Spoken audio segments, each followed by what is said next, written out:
Well, welcome everyone. Thank you so much for coming tonight, today, to morning, whatever time it is, wherever you are. Thank you. So I'm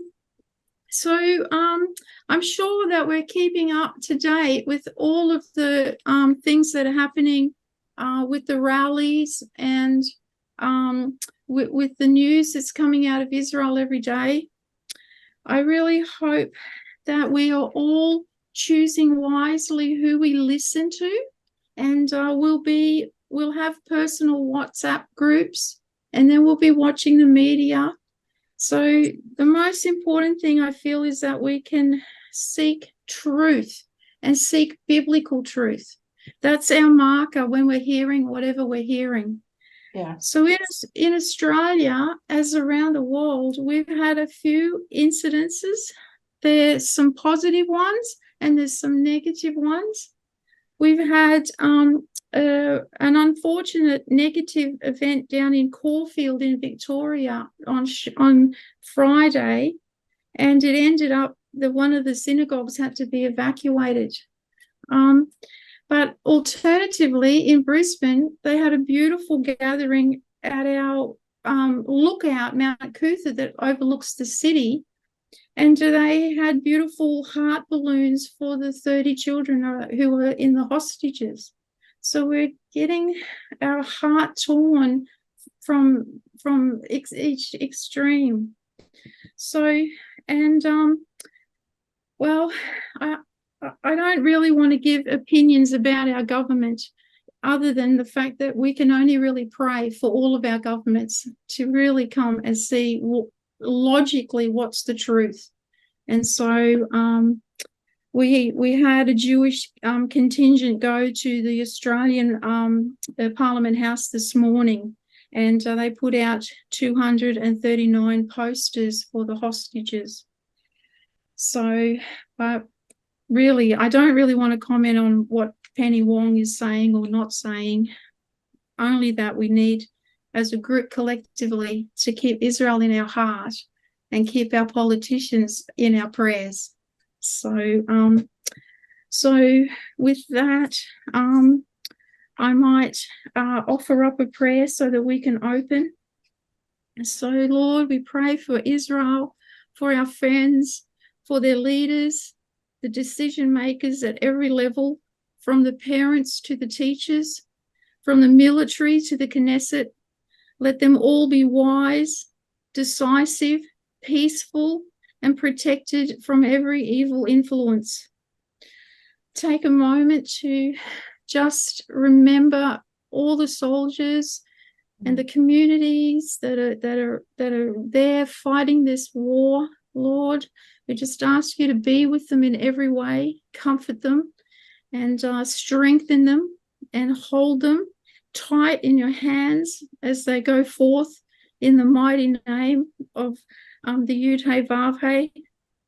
Lord, let us be diligent prayer warriors in the battle, and that we pray for our own families and our own communities, and that our government goes forth in truth, rational and logically looking at the facts. So, Lord, I just say that we can pray this scripture. On your walls, Jerusalem, I have set watchmen all day and all night. They will never hold their peace. You who remind Adonai, take no rest for yourselves, and give him no rest until he establishes and makes Jerusalem a praise in the earth. So just thank you, everybody, and we'll hand over to Sondra now. Welcome, Sondra. Thank you. Thank you, Pam, for that lovely introduction. Pam mentioned that there's some unrest in Australia that you're seeing. I'm happy to hear that there are pro-Israel demonstrations and meetings going on, and I'm sure you're getting information from some of those efforts. But unfortunately, we're seeing statements from politicians as well as pro-Hamas and pro-Palestinian rallies. And I just wanted to comment on that because I think it's something that is particularly relevant to you and to all of our friends all over the world, wherever they may be, because this is indeed a problem, particularly in the West. Okay. On October 7th, the Hamas attacked Israel. And not just, it wasn't just an attack, it was a slaughter, it was a massacre, it was horrible, horrific events that happened. And some of you may have seen some of the pictures. I hope you haven't, because they're horrific. I haven't seen them myself, most of them. And most people in Israel are not seeing these pictures, but the government of Israel has given great thought to this issue as they see people around the world buying into Hamas lies. Hamas is saying, oh, we didn't capture civilians. Oh, we haven't raped any women. Oh, we haven't captured children. And they're blaming Israel. They're saying it's all a fake, it's fake news. Israel is creating a story that doesn't exist. And it's very frightening today. I'm reminded, I believe it was Jeremiah who talks about, calling the dark light and the light dark, that we are in a situation today where even if you have pictures, okay, you will be accused of doctoring the pictures, of creating fake pictures.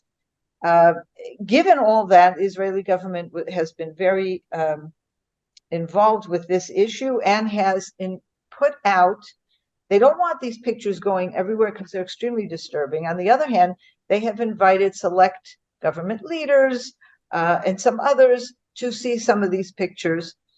And in almost every case, the people are seeing these pictures. Some of them walk out in the middle. Some of them say, oh my God, we had no idea that Hamas could be so barbaric. And there was actually someone this morning was talking on Israeli television and said something that I thought was very interesting. They said there's this a new slogan, if you will, that has been going out among pro-Israel groups in the United States. I'm sure you're familiar with the Me Too movement that kind of took over many places in the last 10 years. And much of what they were doing was very positive. In other words, enabling women who were suffering from abuse of one kind or another to encourage them to come forward. Abusing women is not okay. And that in itself is a very positive message. So here you have a situation of these same kind of women who are very involved in the Me Too movement. There was a statement that was put out by the United Nations, a statement on women's rights, okay, that was put out by the United Nations, talking about the poor women in Gaza, and not a word about the women and the young women and children and women of all ages, elderly, who are being held hostage under incredibly terrible situations in Gaza and had been raped. And so their slogan is, Me Too, if you're not a Jew. And I thought that's very, very powerful. And that's really what's happening. Okay, so we're seeing people that in the past put forward ideologies that in many ways we can agree with. Who doesn't agree that we should not be racist? Who doesn't agree that we should not be oppressing women and minorities? We all agree with all of those things. But now these very lofty principles are being used more than ever before against Israel and against Jews. Now, we've seen this happening for quite some time, but it was in a much more subtle way. And today, when you have pictures of the 240 men, women, and children that have been kidnapped, we have no idea how they're being held. The International Red Cross is not doing anything to visit them when this is their mandate, okay? And again, part of the way the UN handles these things, they come down in Israel and they do nothing to help the victims of Hamas. Anyway, so you see these posters, and then I don't know if you're seeing this in Australia, we're seeing this in the United States, where people are going around and ripping down the posters with the faces of these hostages. What kind of people are these? Okay, and what's fueling this today, and today, unfortunately, even Jews who were sympathetic to the Palestinian cause in the past. They were not anti-Israel, but they were sympathetic to the Palestinian cause. They supported this idea of two-state solution. They truly believed that two states would be an Arab state and a Jewish state living side by side. And put aside the biblical issue for a second, which we all know is an important part of this issue, but just looking at it from a completely secular point of view, two states living in peace side by side, who doesn't agree with something like that? Unless you know who is going to be running that other state. Okay, and so I see today that Jews themselves now are the victims of local anti-Semitism. And they're suddenly realizing that the pro-Palestinian cause at its root is anti-Semitism. And now they are feeling this for the first time. And this is really shaking up Jews all over the world. In Israel, I would say we were far more cynical than our American Jewish and Australian Jewish brothers for many years already. I don't think even those who supported a two-state solution didn't actually, and very few did at this point, okay, but they didn't actually trust the Palestinians to be our friends, but under the auspices of some kind of Israeli security control. Today, of course, all that has changed, and there's a very strong consensus in Israel today in favor of Israel completely destroying Hamas, taking over control of the Gaza Strip, at least from a military point of view. There are some people who have said, wouldn't it be wonderful if we could go back and reestablish the communities that we had in Gaza, in Gush Katif? There were, I believe, 19 communities that were destroyed in 2005. I don't think this is the right time to be having that conversation. And I think if we learned anything over this past year, it's very destructive to the unity of the Jewish people to put forward solutions that we cannot create a broad consensus for. And there is not a broad consensus today for establishing Jewish communities in Gaza. There is a very broad consensus today for ensuring that Israel controls the area militarily. And that is very, very important. Having and preserving that consensus is very important. We just have to hope and pray that the IDF is successful both in destroying Hamas and taking over real control over the entire Gaza Strip, and of course, bringing home our hostages, 240 people, men, women, and children of all ages. We have to bring these people home, and that is indeed something that is top priority of the IDF in the campaign. So that's just kind of like an overview of some of the things that I wanted to discuss, but I want to now, first of all, give you a sense of where we're at in Israel today. I am not one of the people in the South. Thank God I do not live in a community along the border there with Gaza that was overrun and where these horrific massacres and atrocities took place. Those people have all been evacuated. Unfortunately, while we're handling this military campaign against Gaza, in the north, Hezbollah is also joining the fray and has been sending over regularly missiles, rockets, artillery to northern Israel. And as a result, there are about 60,000 people from the north that have been evacuated. So we have something like 200,000 people, imagine this, 200,000 people who have been evacuated from their homes because they're living in places that are no longer safe to live in, okay? So keep that in mind where you hear the United States, for example, pressuring Israel to have a long ceasefire, 5 days, 10 days, take it slowly, okay? Can you imagine America being tolerant of that while they had hundreds of thousands of people who had been evacuated from their homes and were sitting in hotels? I mean, this is absolutely unimaginable that they don't have that understanding. But I can't blame America. America has its own interests, but Israel has its interests, and we have to make sure that we are preserving our interests. Yes. And that's one of the things, by the way, that all of you are so important, to raise your voices in your own communities so that your own political leaders understand that it's not only an Israeli interest, but, for example, it's an Australian interest or a British interest. And I must say, by the way, the British government has surprised us in a very positive way in their stand against a ceasefire. This is the first time I can remember that the British government has been more pro-Israel than the American government. And so we're very grateful for that. And these are the kinds of things that I hope you will follow and then raise your voices in your own governments to make sure they are standing on the right side. So what is going on here for the ordinary people that are living where I'm living in Samaria?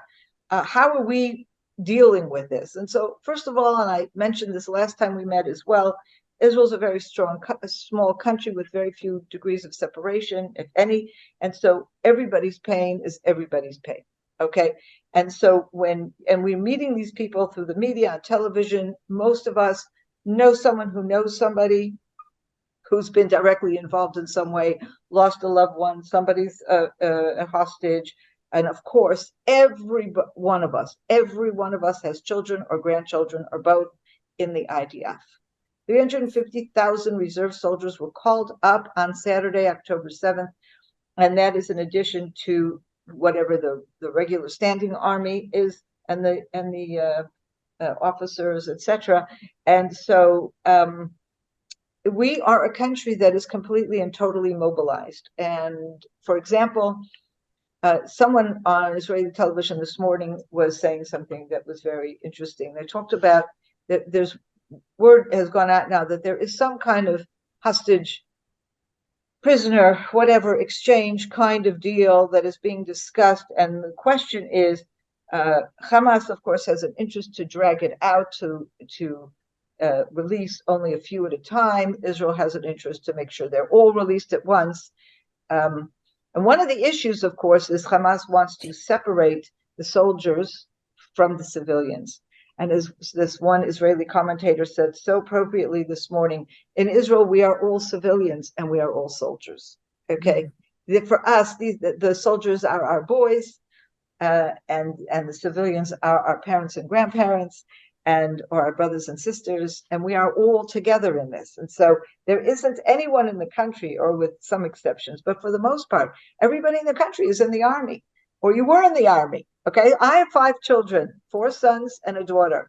My oldest son is no longer in the reserves because he's over 40, and so he is now. There are a few people over 40 who are still in the reserves, usually in a particular position. Okay, they have a particular skill that is needed, but your ordinary soldier in the reserves is usually done by the time they're 40. My son-in-law, who is 41, he's still in the reserves because he is in a desk job. He is in logistics. So he has been drafted since October 7th. He's working very, very hard, but at least he's not in danger. I have one other son who is not in reserves either. He's also older. But I have my son-in-law and my 2 younger sons who are all in the reserves. One is about to go into Gaza. For all I know, he's gone in today. I don't know. Okay. But I know that he's been training now for this whole time. They've been moving them around different places to secure various positions. But I do know that he's about to go into Gaza. I will not know if or when he's gone until he's come out. That's what happens. You don't know. And I have another son who has been mobilized in order to protect a community in Judea. He's protecting Tekoa. So first of all, around the whole country, everybody has children, grandchildren, siblings, husbands, whatever, who are mobilized, and the whole country is mobilized with them, whether it's helping your neighbor, helping your kids. You know, I have these 2 daughters-in-law with small children whose husbands are just been away for weeks. And I'm always in touch with them, going to them, they're coming to us. And that's just part of what we're doing. All my friends are involved with their children the same way. I have one neighbor who has 7 children, all 7. So her boys, she's got 3 boys, they're all mobilized. And the 4 sons-in-law, the husbands of her daughters, are all mobilized. 7 children are mobilized. So this is just, what's going on in the country. And of course, the whole situation of the hostages, every time you see one of these parents or siblings that are talking about, or children of, who are talking about, they don't know what's going on with their loved ones, and are they alive or dead? Are they being treated okay? Are they being, we just recently found out, this week found out, seems there was a woman who went into labor as she was being taken hostage. What happened to that baby? Nobody knows. Nobody knows. So it's and you feel it. You feel it inside you. You can't feel it anywhere near the way the actual families are feeling it. But we're part of the story as well. And that's something that, it's just, I want to be able to communicate to you how involved we all are in all of this. But I do want to kind of focus now on two people that were involved in a battle. And fortunately, about 2.5 weeks ago, the IDF actually went into Gaza. And from the time that the ground offensive began, there have been, unfortunately, too many casualties, both injuries and fatalities, soldiers who have fallen in the line of duty. While they're falling, I just do want to say that they're accomplishing a great deal. They now are in control of most of the northern third of Gaza City and north. They have been, unlike what is being reported in a lot of the press around the world, they have gone out of their way to encourage and help the civilians in the north to go down south, to get them out of the way of the battle. Hamas is shooting at these people, their own people, okay, as they're going south. And the IDF is protecting these people from Hamas to give them that safe passageway going south. Of course, the way this is being spun by Hamas and by much of the media is Israel is expelling the poor Palestinians from their land, and we have another Nakba like we did in 1948, which of course 1948 was a lie, and I can assure you that 2023 is also a lie, but it's just, what's doing. And this is actually good for us. Now, we do know that amongst those people who are going south are also some Hamas, okay? They're hiding in amongst the civilians. One of the things that's particularly problematic is the hospitals, especially the Shifa hospital, but all the hospitals in Gaza have been taken over by the Hamas as headquarters. They're launching pads, there's missiles in and around the hospitals, there's tunnels underneath the hospitals. And for example, yesterday, Hamas put out pictures that are being picked up by the press, showing babies pulled out of incubators and being wrapped in aluminum foil because they have no electricity. Well, they have electricity. They have it, but Hamas is turning it off. They have enormous reserves of fuel, which Hamas is using to keep the power going in their tunnels, to fuel the rocket launchers, and just to have it on hand. And they're doing this on purpose to create the picture. They don't care about what's happening to their own babies. They want the picture so that they can blame Israel. Israel, meanwhile, is trying to, and with some success, is encouraging the civilians and the patients, etc., in these hospitals to leave, to go south, where there are international relief agencies that are able to help these people medically. So this is just a part of what we are dealing with. The focus now in northern Gaza is to take over the area, to get rid of as many of the terrorists as possible, to destroy their tunnels, and just to control the area. And it's not easy, because even if you've leveled an area and you think you've taken it over, then before you know it, terrorists are popping out of some tunnel that you didn't even know existed, and then that creates another battle, etc. So one of these battles that took place in northern Gaza on Friday and Saturday, there were a number of soldiers who were killed in that battle, and there were also some that were injured. And I would like to just focus on two of them, because two of them have some connection with me. I don't know either of them personally, but I do know or have connection to them, and just to tell you a little about them. And I think that will help you understand who are some of these people. Again, their story is just a small representation. So I'd like to start with Yossi Hershkovitz. Yossi Hershkovitz fell in battle on that Saturday, this just a few days ago. Yossi Hershkovitz was living in Gvaot, which is where his family is. Gvaot is a community in Judea, in the area of Gush Etzion. It's a community that some of you may have visited. It's an amazing place.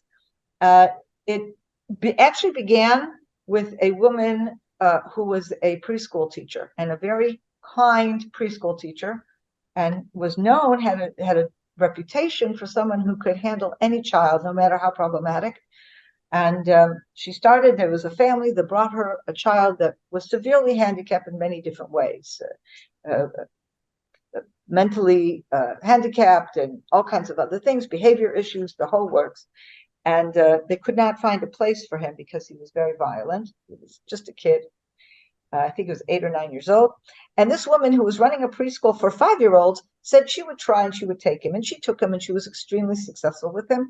And she's like this Pied Piper woman. Over time, all these people kept bringing her their kids, and she was just kind of helping them out. And so they decided, let's start a school. Let's start a place that's for these children. A place where maybe other places haven't succeeded with them, but she, with her love and understanding, would. And that place became Gvaot. It started out as a place to work with children with special needs, then became a place to work with teenagers with special needs, then became a village where everybody is living together, families with special needs, children or adults as part of their families, staff, and whoever it is that thinks people, children and adults with special needs should be fully integrated into a community. It's not an institution. It's a village. It's a community. It's a place where all these people live together. And the children and adults with special needs learn what they can learn. They take part in the community. They have jobs. They have responsibilities. In the synagogue, for example, they will participate in running the services to the extent they are able, not just sitting there. But if they're able to run the services, if they're able, for example, to hand out the prayer books, they will have that special job, and they'll go from person to person and hand out the prayer books. And it's just such an amazing place. Well, Yossi Hershkovitz, he himself had been involved with a friend of his, Elisha Meidan, who I will talk about later, in founding a community called Avigail, a small community that until a few months ago was still considered unofficial and illegal, and has just been legalized. But in 2001, they were involved in founding that community. Afterwards, at some point, Yossi Hershkovitz and his wife Hadass went abroad for 4 years. They were in New York as Israelis teaching Judaism, Bible to Jewish students in the United States. This is very typical. You go for a few years, you are emissaries from the state of Israel, and then they came back. They came back 8 years ago, and they were looking for a place to live, and they heard about Gvaot. And they said, wow, this whole idea of living in a community where people who are neurotypical and people with special needs are living together with such a wonderful atmosphere, it just attracted them, and they moved in. So most of the people who live in Gvaot are people who either have special needs family members or are staff. But here and there are people that come because they believe in the place and they want to be part of it. And that is what Yossi Hershkovitz was. He was very involved in the emergency team. He was head of the emergency committee, which goes into begins its activities when there's a crisis, when there's a terrorist attack or whatever. He was in charge of that. He was also would lead the services, particularly on the high holy days. And just this past Yom Kippur, which is the holiest day of the year, he led the services, and he offered a special prayer that the nation of Israel would come together in love, that enough of this fighting, enough of this division, everyone should come together in love. And as my friend in Gvaot, Tamar, told me, he absolutely tore the skies with his cries to heaven to protect Israel and to protect the unity of our nation. And he was drafted into the military on that same Saturday, and on this past Saturday, he fell in battle. He was the principal also of a school, of a religious boys' school in the Jerusalem area, and this is a very special person, and one who the people of Gvaot, of course, are in mourning, all of them. And I want to now talk about his very dear friend, Elisha Meidan. Yossi Hershkovitz, one personal link that I have, his son is my son's student. My son, who is now protecting Tekoa, is in normal times a high school teacher. He's a rabbi and a high school teacher in a school in Efrat, and Yossi Hershkovitz's son is his student. And he actually went to the funeral on Sunday. to help comfort his student. Yossi Hershowitz's good friend was Elisha Meidan. Elisha Meidan's father is someone I know very well. His name is Rabbi Yaakov Meidan, and he is one of the best Bible teachers in Israel and someone who I have studied from many, many years. He's also the head of a yeshiva called the Har Etzion Yeshiva in Gush Etzion, the place where my 4 sons all studied.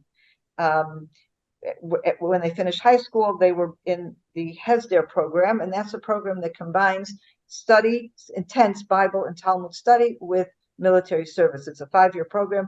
All 4 of my sons were there for 5 years, and most of them continued beyond the 5 years to do more extensive study. 2 of my sons became rabbis as a result of their study there. And so Elisha Meidan's father, Rabbi Yaakov Meidan, is the head of that, or one of the heads of that yeshiva right now. He's an amazing man, and I have only the greatest admiration for him. Elisha Meidan, I never met in person, but I remember when he first got married, because his wife studied Bible when I was studying with Rabbi Meidan. Okay, I was taking courses at the time that is part of a Bible college, where many of the young people are there for their degrees. I and people my age were there just because we wanted to enrich our study of the Bible. So his wife, Miri, was in class with me, and I remembered her then. And of course, I haven't seen her in many, many years, but she had just gotten married to Elisha. Elisha was the person who really, and he's alive, thank God. He has not died. I'll tell you what happened to him. He was in that battle, but Elisha was the founder, the main mover and shaker behind the founding of the community of Avigail. Avigail is a very small community in the Hebron Hills, and it is a community, it's called Avigail, which is the Hebrew name for Abigail, and it is located right opposite biblical Ma'on. If you will recall the story of David and Nabal the Carmeli, Nabal was somebody who lived in Ma'on, but his business was in Carmel, and this hill that they now call Avigail is right in that same area. And that's why it's called Avigail, named for Abigail, who of course had such an important role in saving Nabal's life, and it ended up being David's wife. Anyway, so this is, how did he start that community? Very unusual. He saw this hilltop and understood that it was a very critical place, because just on the other side of the hilltop are these Arabs who were trying to take over land and posing an enormous security risk to all the Jewish communities that were living in the Hebron Hills area. He saw this hilltop as strategically vital, not to mention the whole idea of coming back and again setting roots in this very area where King David roamed and where such significant events happened in our biblical history. So he brought a bus.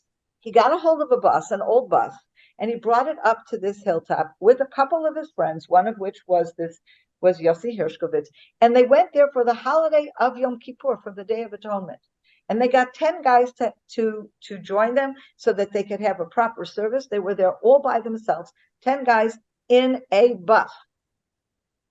When the holiday was over, they continued in the bus. They somehow converted it into, I don't know, took out the chairs, put in some beds.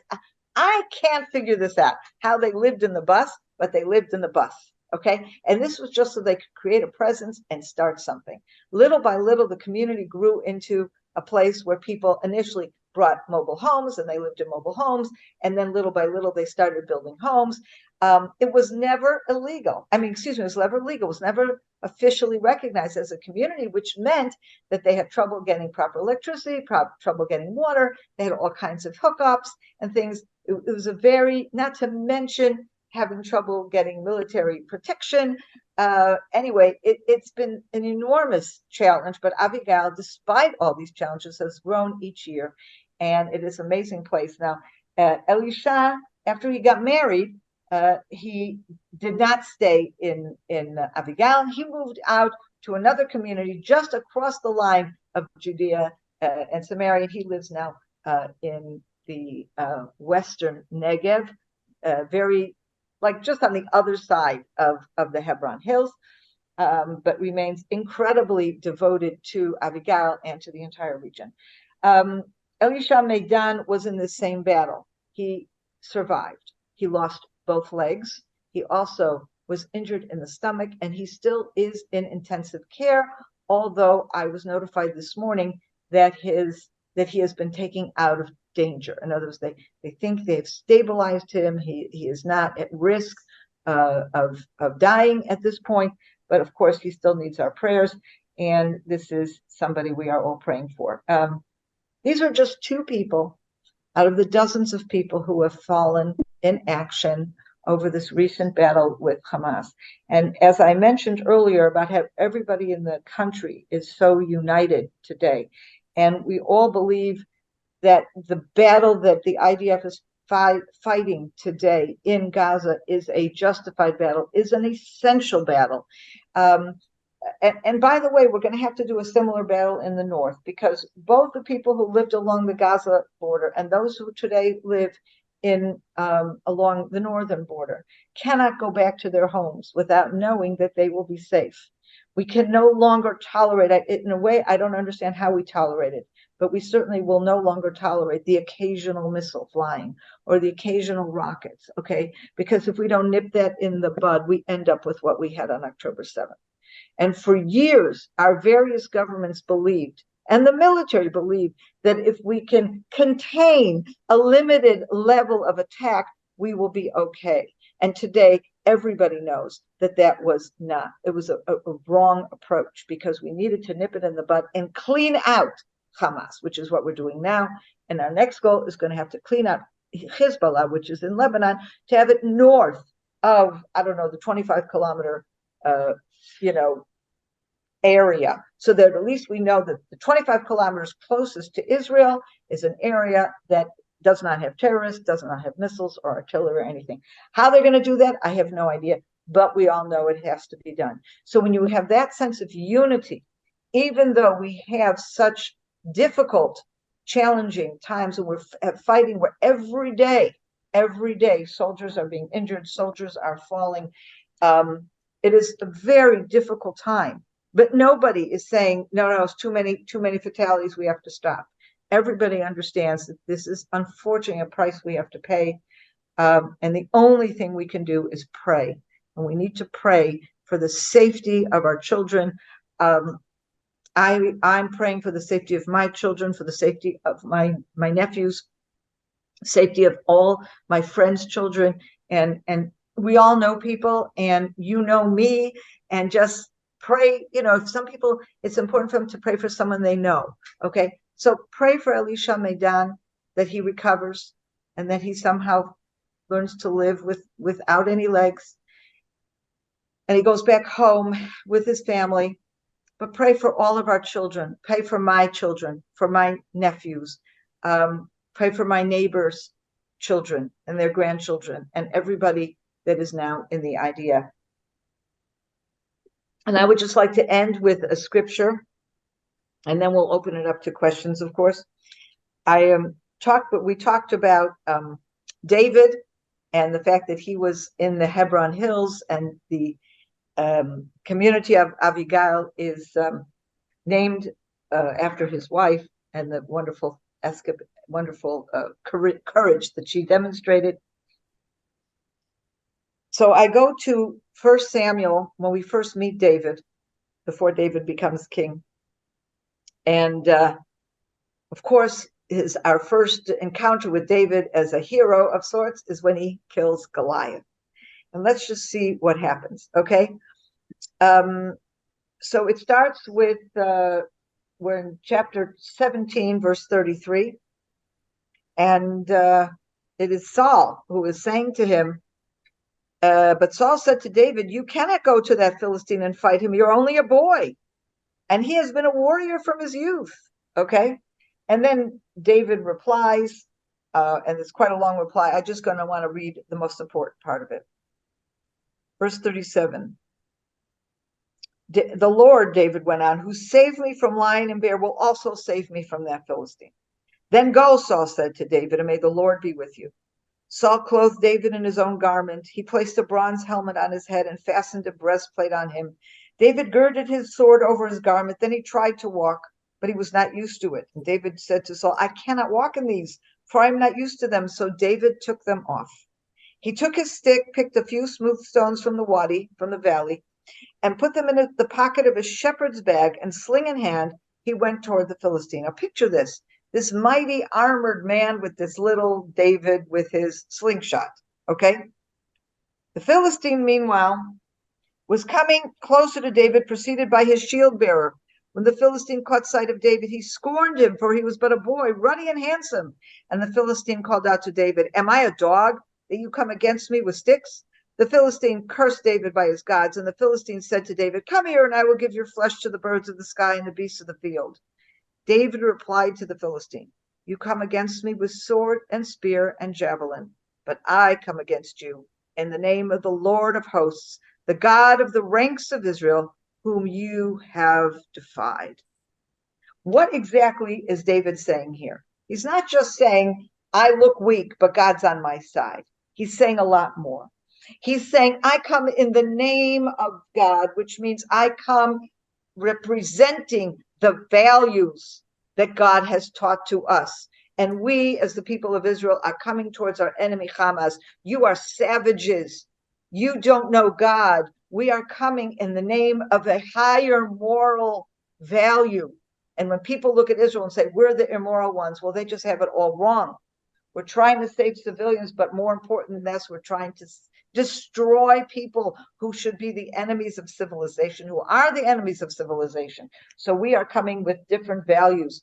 And he also says, and whom you have defied. When Hamas comes up against us, he is desecrating, they are desecrating the name of the Lord.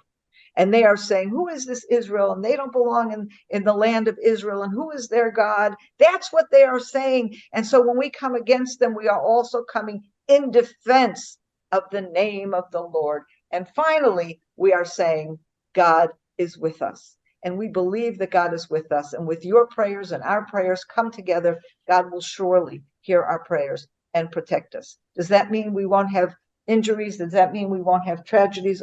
Doesn't mean. It's not a free pass. It's not a free pass. But we do believe that God is standing with us and he will bring us to victory. But we have to remain loyal to God, to his value, the values that he has imparted to us. And I would just conclude with a plea. Prayer is very, very important, and we are all doing that. But remember, David took 5 smooth stones. Now, they looked like they were just, what's he going to do with the stones? But of course, he was a very adept slingshot thrower. And in the same way he talked before about killing the lion and the bear when he was a shepherd, he was very effective with his slingshot in actually killing the lion. He didn't sit back and say, well, God, do the work for me. I'll just watch. He did his part, but he realized that his success was going to be based on God giving him the blessing. So we are all asking for God's blessing, but we also have to do our part. And today I mentioned these 2 communities, Gvaot and Avigail, 2 communities that have turned to us recently asking us for help. But there are many, many communities. The people of Judea and Samaria, no, we're not near Gaza, but Hamas is next door to us. Since October 7th, the IDF has arrested close to 2,000 terrorists in Judea and Samaria. This is an ongoing battle. And one of the things that we at CFOIC have made our priority is to make sure that the volunteer rapid response teams in each community has the protection they need so that if, God forbid, Hamas succeeds in penetrating one of our communities, they will be protected and be able to protect the people. And we are raising funds for bulletproof vests, for helmets, for communications equipment, for fencing, for cameras, for surveillance drones. And in Gvaot, one of the things so many of their students and families are living in mobile homes or prefabbed homes that do not have shelters. And so we are raising money for them to help them with these little shelters that at least provide some kind of protection in the case of an attack. That's what I have to say today. Pam, I will turn it back to you. And of course, we have time for questions and answers.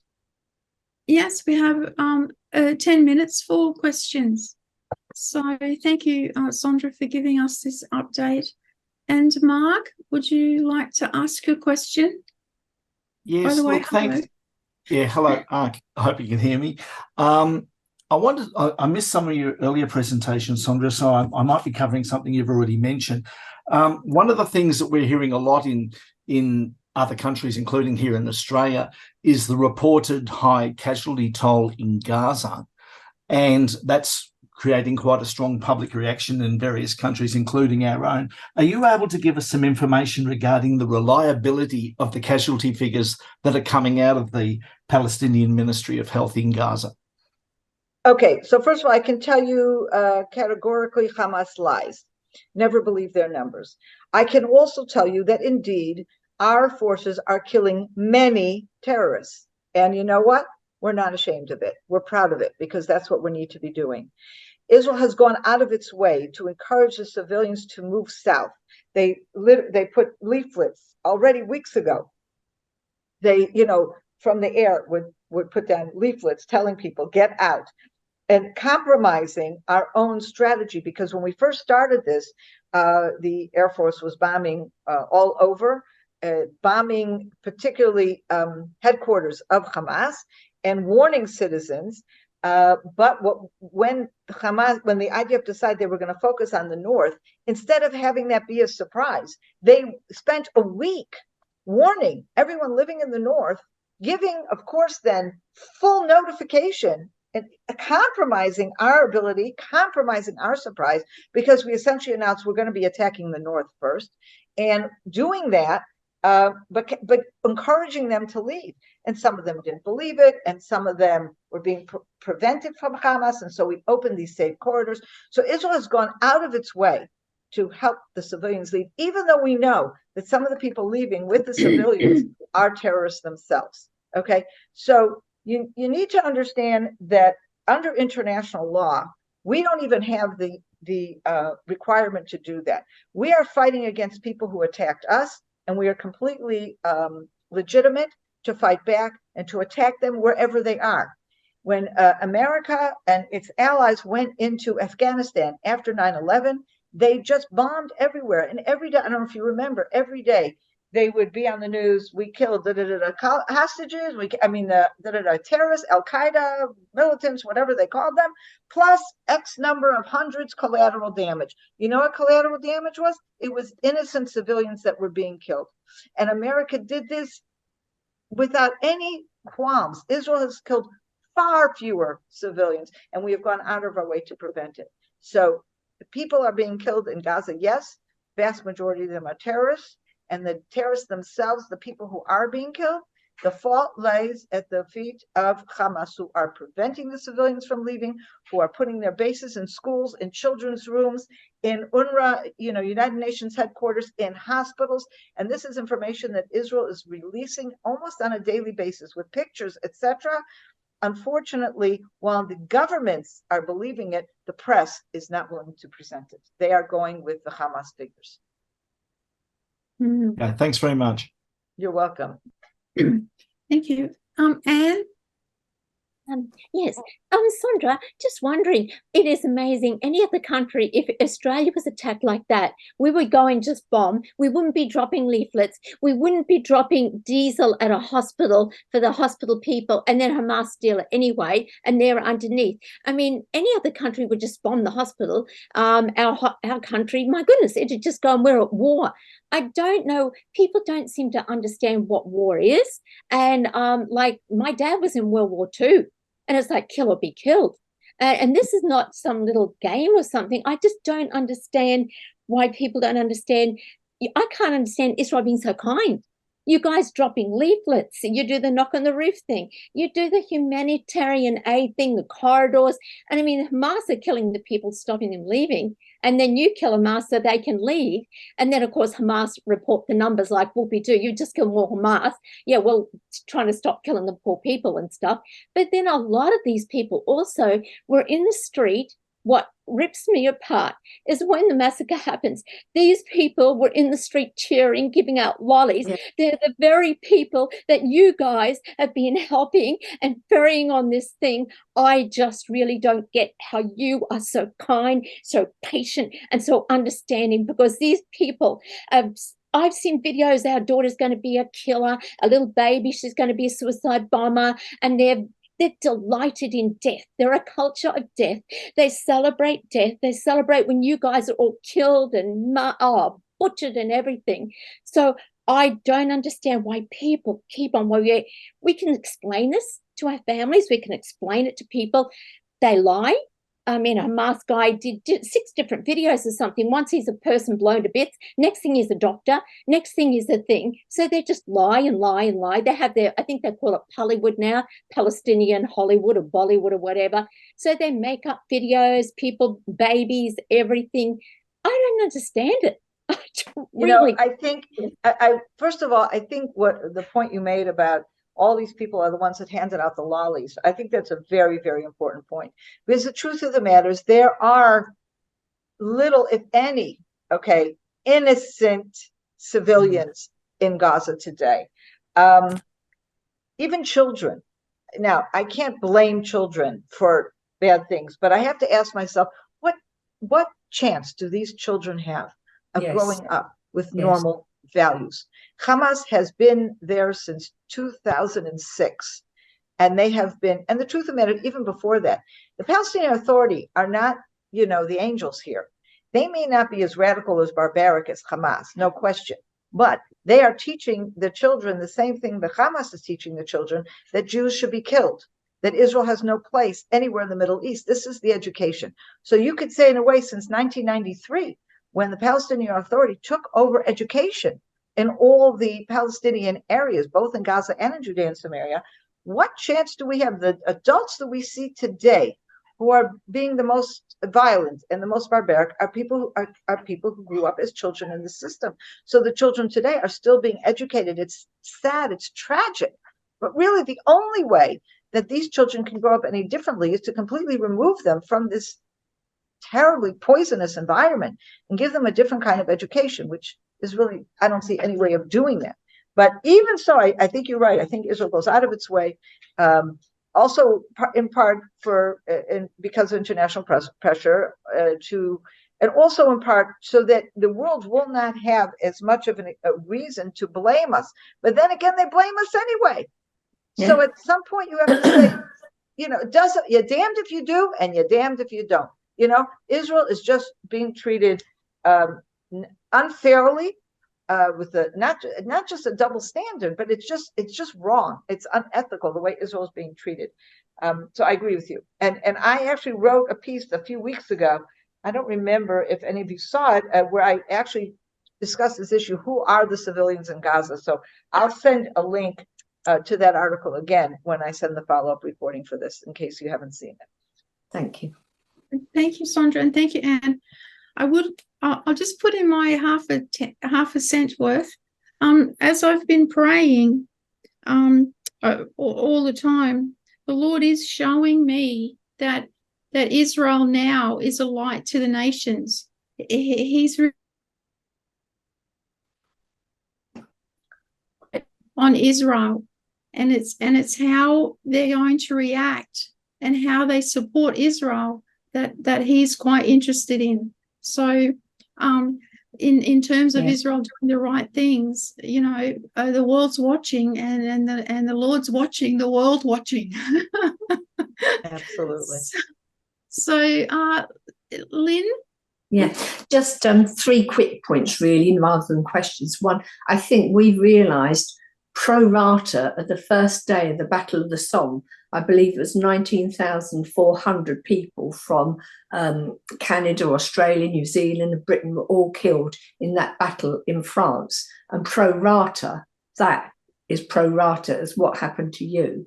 And secondly, I think there's a lot of prayer groups going on, and what's come out of those for Israel is we've begun to understand Saul was told to completely wipe out the Amalekites. We had the sin of Ai completely wipe it out. we had caused rebellion. So picking up, you've actually just mentioned that point. When we look at these children, so we can understand and we get the feeling and support you that what you're doing with Hamas. And thirdly, I don't know why I want to share this with you, but I do. I've been to Iran and I've been to David's tomb in Iran. And it's quite interesting. In the courtyard, you do have a big paintings of the angel shutting the lion's mouth.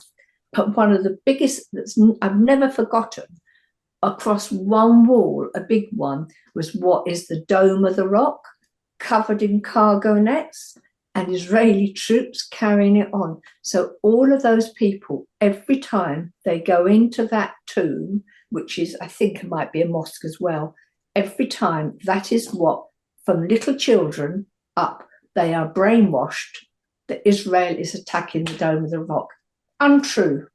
But so we see how the brain from birth. Brilliant. Brilliant. Thank you, Lynn. And I have to say, you referenced the biblical story of God's commandment to destroy all of Amalek, and then how that is later played out in the time of Samuel and Saul. And I remember always being troubled with that. I didn't understand how is it that God could command us to even kill the children? And I understand it today in a way I never understood it before. So I really agree with you, Lynn, on that reference. Thank you. Graham? Good evening, Sondra, and thank you very much for your presentation. It's a delight to hear you speak. I'm Graham Smith from Canberra, Australia, if you remember. Of course. There. I remember you, of course. Wonderful, yes. Sandra, I've got a technical question in a way. In Ezekiel chapter 38 and verse 5, we have Persia, Ethiopia, and Libya mentioned specifically. Do you see those references as being, well, Persia, I guess, is Iran?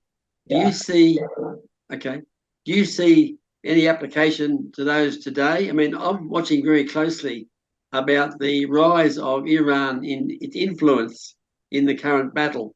So any comment from you there on that one? Thank you. I mean, I always am very hesitant about commenting on prophecies and how they're actually played out in our time. No question, Persia is Iran. I don't know who these others are. Cush is the Hebrew, and so that is usually seen as Ethiopia. Put is the word in Hebrew. I don't know if that's Libya or who that is. But it also mentions Gomer. I don't know what that is either. But I think that rather than necessarily taking this literally, which it can be, but I think when God speaks about, I mean, this is the Gog and Magog thing. And also that's part of a question. Has that happened? Will that happen yet? What exactly is that? I think it's more the idea that of what the chapter is describing than the actual details. Details are using nations that the people of Ezekiel's time would know and relate to.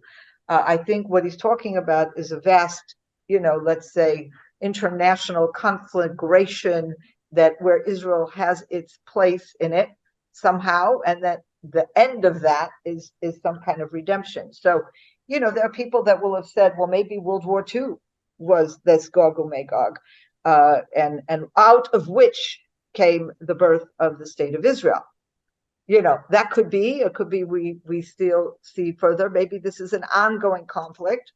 We have a phrase in Hebrew that says, the salvation from the Lord is like the blink of an eye.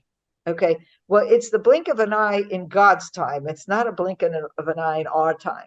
Okay, so processes can take many years and be presented in the Bible as, oh, it's just going to happen, but we are in the throes of all of this. So again, I don't know if that answers your question, but there's no question we are right now in this redemption situation. We already have the state of Israel, but that doesn't mean it's all going to be easy and smooth from here on in. We continue to have our challenges, and we believe that at the end of the day, we will be fully redeemed. But when that will happen and what we have to go through to get there, who knows? Lovely, lovely words, Sondra. Thank you very much for the reply. That's wonderful. Thank you, very Graham. much. Good to see you. Thank you. Well, Sondra, that's the end of hands up. I can't see any other hands up. And no, nobody has written in the chat unless I don't have my chat working. So we could come to the end if you've finished with what you would like to say, Sondra. Yes, Yeah. I have. And so I just would like to thank everybody for coming along. It's wonderful to start to see familiar faces. And I'm very happy that some familiar faces are coming along. And so in Australia, where I've just had a letter from a gentleman who wants to set up a 24-hour, 7-day-a-week prayer network across Australia. So that's excellent. So if anybody was interested, you're welcome to contact me and I can let you know that gentleman's name. He's coming out of Taree. So good on him. He wants to have it across Australia. So we just would like to let you know that we all will lift up Israel and Sondra and the families and the children and the grandchildren until we come to the next Zoom, which will be on the 19th of December. So some people may be away on holidays or such, but I'm just letting you know that's our next Zoom.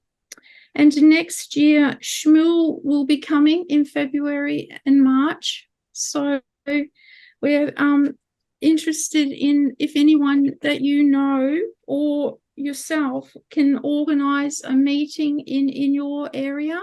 Again, I would really love to hear from you. You could, if you don't have my email, Sondra can give it to you, but hopefully you have my email, which is pamgay22@gmail.com. And yeah, we just want to say thank you, Sondra. And the story of the communities, it's already personal to us because we love Israel. So it's more personal when you talk about people. And it always brings back I guess in a way, the blessing that I was in Israel on that day. It's still very dear to me to watch Simchat Torah and then to be there. It feels like family to me. It still feels like family. And so we just close in prayer with that. Lord, it is family. We are family. And Lord, we just lift up that your arms are around the soldiers, around the injured, around the families, the mothers like Sondra that hear their children are going into the battle, but they don't get any more information till they come home. Lord, I ask you to bring all of them home. Comfort the mothers and comfort the fathers and the children, Lord. Put your hands around them and have them in this time and show them that the Lion of the tribe of Judah is roaring on their behalf. Praise you, Lord. Amen. If I can just say quickly, Sondra, that Lady Anne was getting so intensely upset about people who lie. They're allowed to lie. That's the whole thing. But, you know, Sondra, you're the apple of God's eye, but we're feeling the pain. We really are.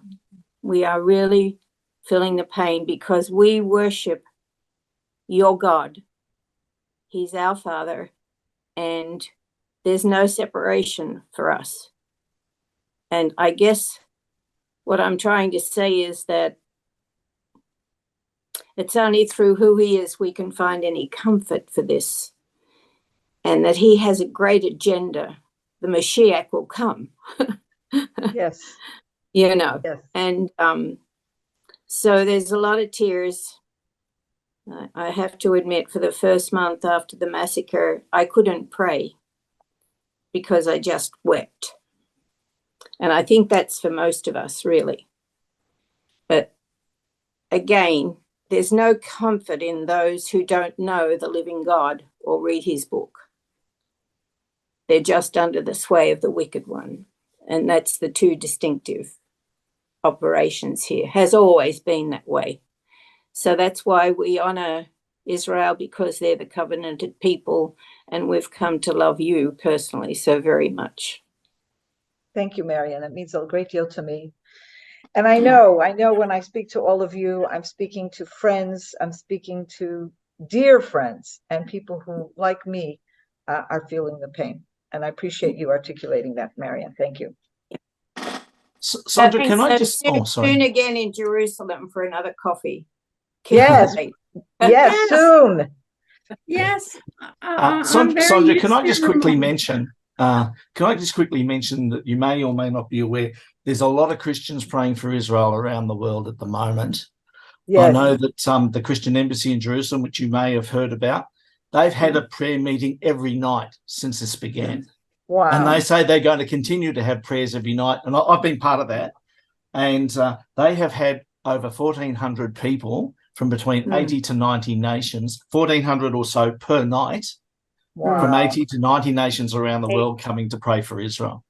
Yes. I wasn't sure if you're aware. Yes, that's amazing. Thank you. Sorry, was that Australia or just... No, that was around the world. But there have been other prayer meetings in Australia as well. Yeah, because I know Britain, in here, we're having Christian Friends of Israel, prayer for Israel. We've all got 2 or 3 prayer meetings for each of them every week. We're diving from prayer meeting to prayer meeting. Wow, amazing. Thank you. Thank you all. And have a good evening.